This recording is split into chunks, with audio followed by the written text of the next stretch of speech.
Hello. Welcome to Inspiration Week. I'm Stephen Watson here at Deep River Landing in Deep River, Connecticut. Just me and these flies.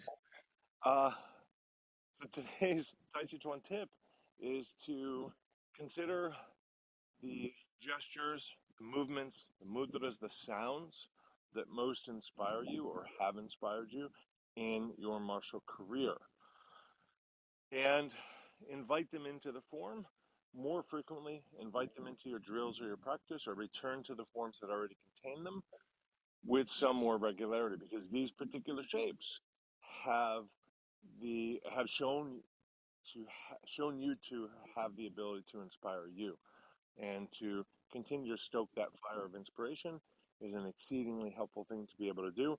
And for many of us, we kind of forget that the minor hand shape, the minor sound, the minor gesture, maybe the minor posture can be as inspiring as, watching a big tent movie that everybody sees and makes, $500 million at the theaters around the world. Sometimes just, for whatever reason, and maybe you know the reason, maybe you don't, whenever I make that gesture, that gets me re-inspired.